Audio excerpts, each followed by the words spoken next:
आदेश। इस ग्रुप के सभी सदस्यों को गोविंदनाथ देवड़ा की तरफ से आदेश। कोई भी बातचीत शुरू करने से पहले आइए सर्वप्रथम पूजने वाले भगवान श्री गणेश जी की स्तुति सुने। ओम नमो विघ्नराजाय सर्वसौख्य प्रदायिनी दुष्टारिष्ट विनाशाय पराय परमात्मने लंबोदरम महावीर्य नाग यज्ञ प्रशोभितम अर्धचंद्रधरम देवम विघ्नव्यो विनाशनम। ओम राम ह्रीं ह्रूं रोम हेरम्बाय नमो नमः। सर्वा सिद्धि प्रदोषि तुम सिद्धि बुद्धि प्रदो भाव चिंतितार्थ पदसतहिम सतक मोदक प्रिय सिंदूर अरुण वस्ति च पूर्जितो वर्धयक इद गणपति स्तोत्रम य पठेत भक्ति मानर तस्य देहम च गेहम च स्वयं लक्ष्मी मुच्यति। ओम श्री गणेशाय नमः। ओम विघ्नहर्ताय नमः। ओम श्री गुरु गणपते नमः। आदेश। अभी 2-3 दिन पहले हमसे एक साधक हैं, नौजवान साधक, उन्होंने पूछा है नाथ जी महाराज, ये भूत प्रेत होते हैं, ये कार्य किस प्रकार करते हैं, किस प्रकार ये क्रिया करते हैं, जब ये दिखाई नहीं देते तो ये क्रिया कैसे करते हैं। तो देखिए, हम आपको भूत प्रेतों के द्वारा किए गए कुछ कार्यों के बारे में बताते हैं, आप समझ जाइए। जैसे मान लीजिए आप मोटरसाइकिल लेके जा रहे हैं और आपके सामने शांत अवस्था में गौ माता या सांड शांति से बैठा है और एकदम वो भड़क कर आके आपको मार देता है अचानक, तो वो सांड नहीं मारता। जो भूत होते हैं, प्रेत होते हैं, जो तामसिक शक्तियाँ होती है, वो उसको चमकाते हैं। जानवर इन भूत प्रेतों से ज़्यादा डरते हैं और चमकते हैं। वो चमक कर अपनी सुरक्षा के लिए उछलते हैं, उसके द्वारा एक्सीडेंट हो जाता है, आप मर गए। या फिर कभी कभी ऐसा होता है, रात को आप सो रहे हो और आपको लग रहा है कि कोई आपके छाती पर बैठकर आपका गला दबा रहा है। कभी कभी ये सपने में आकर आपको इतना भयंकर डराते हैं कि रात को नींद नहीं आती, नींद से डर लगता है आपको। कभी कभी ये आपके माइंड में ऐसे ऐसे विचार प्रकट करते हैं हीन भावना के, कि आपको लगे कि आप आत्महत्या कर लें। कई बार मन में ऐसे विचार आते हैं कि इस आदमी को देखते ही काट दूं, मार दूं। ये सब चीज़ें आपके माइंड में ही चलती है। वो दूर से आपको छू नहीं पाएंगे, फिर भी दूर से ही आपके माइंड को डाइवर्ट कर सकते हैं। ये इनमें क्षमता होती है। अब वशीकरण में ये क्या करते हैं कि जैसे किसी का वशीकरण करना है, तो वशीकरण जिसका होना है उसके माइंड में रह के वही विचार आते हैं किसी खास लड़के के प्रति, किसी खास लड़की के प्रति। वो अच्छा लगता है, सुंदर लगता है, प्यारा लगता है, हर वक्त उसी के जाने अनजाने में उसका चेहरा दिखता है।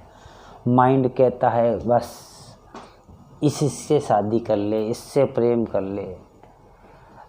तो वशीकरण में भी ये इनकी शक्ति काम करती है और ये कई बार प्रत्यक्ष रूप में भी आ जाते हैं।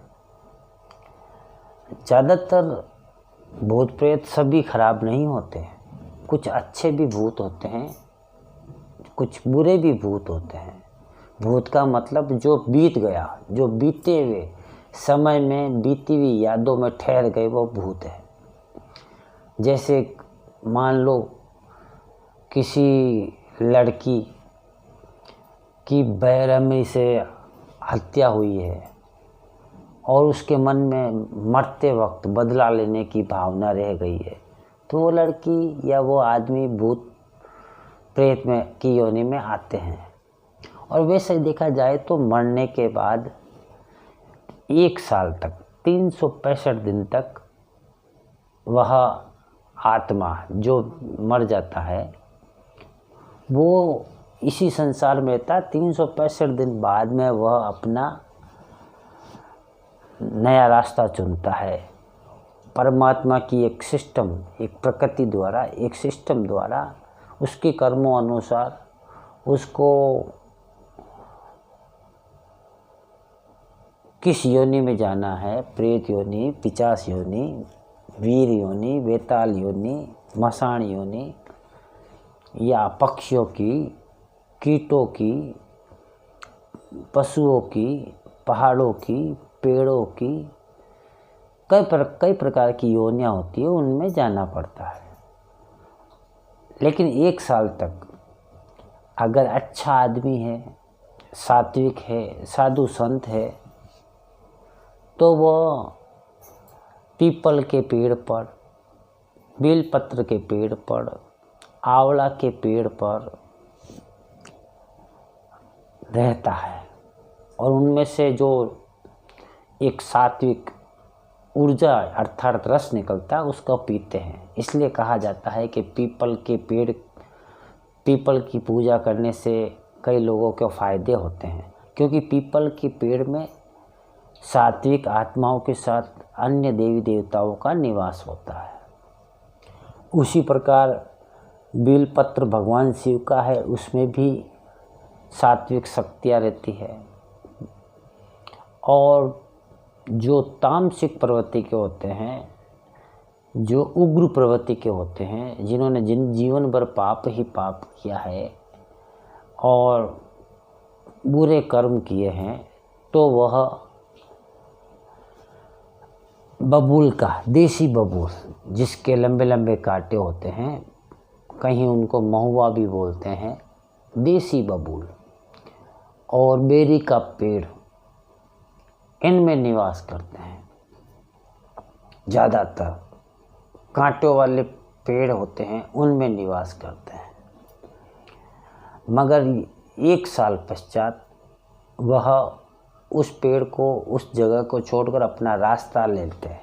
मगर कुछ ऐसे भी होते हैं जो प्रेत योनि में उनका टाइम बचा रहता है, 5 साल, 10 साल, 20 साल, या उनकी जो इच्छा पूरी नहीं हुई उसके खातिर।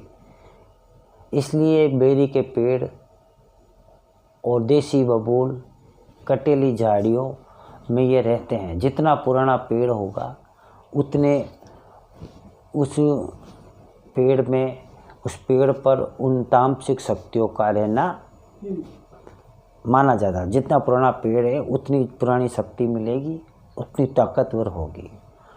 और ये भूत प्रेत जो शक्ति होती है, 1 साल तक तो वो अपनी शक्तियों को समझ नहीं पाती, क्योंकि शरीर छोड़ा है।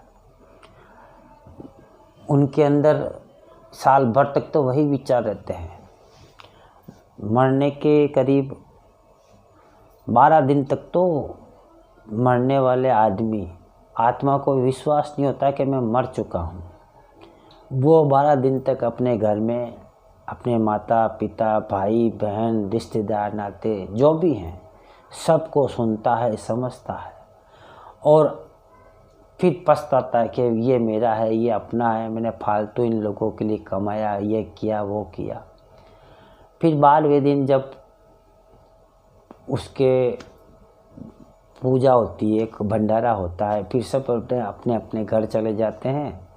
फिर धीरे धीरे उसको भी विश्वास हो जाता है कि मेरा इस संसार में कुछ नहीं, मुझे भी कोई रास्ता पकड़ना पड़ेगा।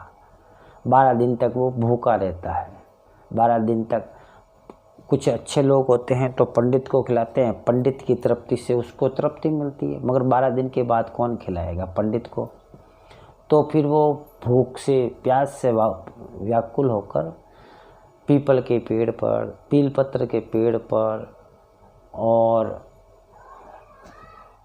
ये जो आंवला का वृक्ष है उसके पेड़ पर, सीताफल के पेड़ पर सात्विक आत्माएं पहुँचती है और तामसिक बेरी के पेड़ पर, बबूल के पेड़ पर, कटेली झाड़ियों पर, कटेले बड़े कांटों वाले पेड़ पर ये निवास करते हैं। वहाँ से जो उनको रस मिलता है उसको खाते हैं। और इन सब शक्तियों में भूत हो, प्रेत हो, पिशाच हो, डायन हो, चुड़ैल हो, इन सब में देखा जाए तो सबसे भयंकर शक्ति होती है वो होती है मसान। मसान का अर्थ होता है शमशान में रहने वाला मसान। और मसान में बड़े बड़े भी होते हैं और छोटे बच्चे भी होते हैं। तो बड़े मसान की एक सीमा होती है, वह मंदिर नहीं जा पाते हैं, पवित्रता से दूर रहते हैं। मगर जो कच्चा मसान होता है, छोटा मसान, जिसको बोलते हैं कच्चा कलवा, कहीं बोलते हैं मुंजा, वो कच्चा मसान छोटे बच्चे का रूप होता है। वो कोई भी मंदिर, कोई भी जगह कुछ भी कर सकता है। मगर उनमें एक बहुत बड़ी कमी होती है। बच्चे छोटे होते तो जिद्दी होते हैं, बड़ा आदमी जिद नहीं करता, वो समझदार होता है। मगर जो छोटे बच्चे होते हैं, कच्चे मसान होते हैं, वो जिद्दी होते हैं। वह जिसको सिद्ध होता है उसकी ही बात मानता है, और वो जिद में कुछ भी मांगता है, और वो जो उसको सिद्ध करता है उसको उसकी जिद माननी भी पड़ती है। अन्यथा ये कच्चा मसान कई बार अपने साधकों को भी मार डालता है, क्योंकि इनके वचनों से बंधे कि मेरी हर जिद पूरी करोगे। अब हर जिद तो कैसे पूरी की जाए? कल के दिन वो बोले कच्चा मसान कि मुझे तो तारे तोड़ के ला के दो, तो आप तो तोड़ नहीं सकते ना। इसलिए कच्चे मसान में सबसे बड़ी कमी यही होती है। मगर खूबी भी बहुत अच्छी होती है। ये जब किसी काम में भेजा जाता है, मान लो किसी को परेशान करने के लिए, तो ये कान के आसपास हंसेगा, आवाज़ करेगा, डराएगा, हंसने का, और कभी इधर से आवाज़ आएगी, कभी उधर से आवाज़ आएगी, कभी कभी थप्पड़ भी मार देता है अचानक से। तो शक्तियों में तो ये सभी शक्तियों का अपना अपना महत्व है, सबकी अपनी अपनी शक्ति है, सामर्थ्य है। और ना तो मगर ये नियम से बंधे होते हैं। जिस तरह हम इंसानों की एक दुनिया है, उसी प्रकार पक्षियों की भी दुनिया है, उसी प्रकार पशुओं की भी आपस में दुनिया है, एक सिस्टम है। उसी प्रकार मच्छरों की भी दुनिया है, कॉकरोच की दुनिया है, छिपकली की दुनिया है। उसी प्रकार इन शक्तियों की भी एक अपनी दुनिया होती है, और उनका एक अपना एक दायरा होता है, उसी दायरे में रहते हैं। जिस प्रकार ब्रह्मांड में सभी नक्षत्र एक दूसरे के साथ एक दूसरे के चक्कर काटते हैं, पृथ्वी अपने जगह पे घूमती है, चंद्रमा पृथ्वी के चक्कर काटता है, सूर्य पृथ्वी के चक्कर काटता है, तो ये अपने अपने नियमों में बंधे हैं। हमारे आसपास उठते बैठते सोते जागते हर क्षण हमारे आसपास कितनी शक्तियाँ आती है, जाती है, निवास करती है, रहती है। मगर वो ना हमें परेशान करती है, ना हम उनको परेशान करते हैं। मगर आध्यात्मिक जगत में प्राणायाम द्वारा और मंत्र, यंत्र और तंत्र के द्वारा भी इनसे संपर्क साधा जा सकता है।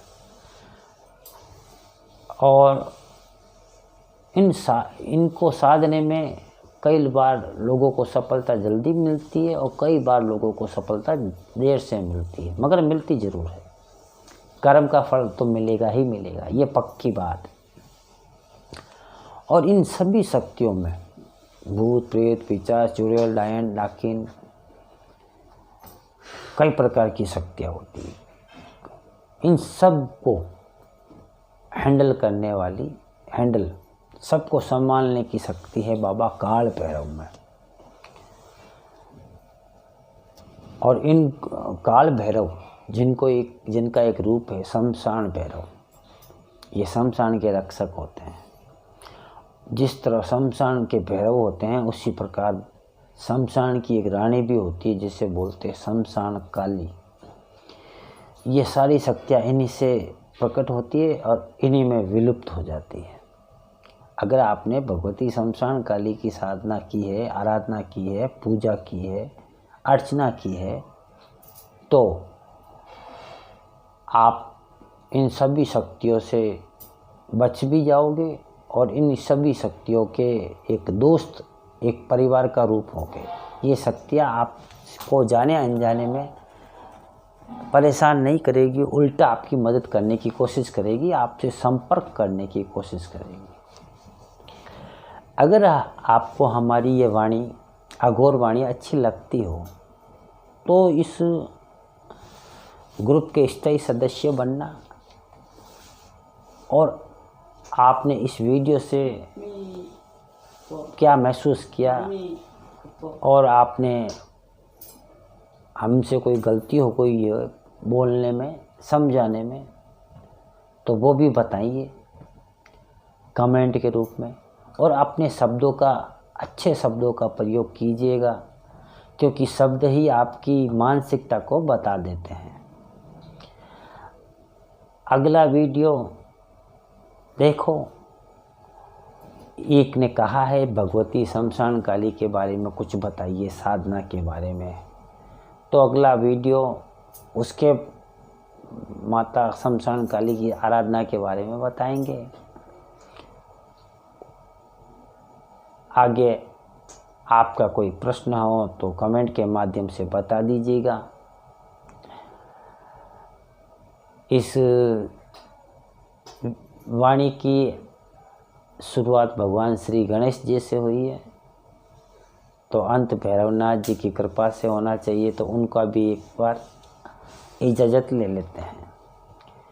ओम ब्रह्म ब्रह्म ब्रह्म ब्रह्म ब्रह्म ब्रह्म ब्रह्म ब्रह्म काल भैरवाय नमः। ओम ब्रह्म ब्रह्म ब्रह्म ब्रह्म शमशान भैरवाय नमः। ओम ब्रह्म ब्रह्म ब्रह्म ब्रह्म ब्रह्म क्रोध भैरवाय नमः। ओम ब्रह्म ब्रह्म ब्रह्म ब्रह्म ब्रह्म काला कलवा 64 वीराय नमः। जय श्री काल भैरव। आदेश आदेश।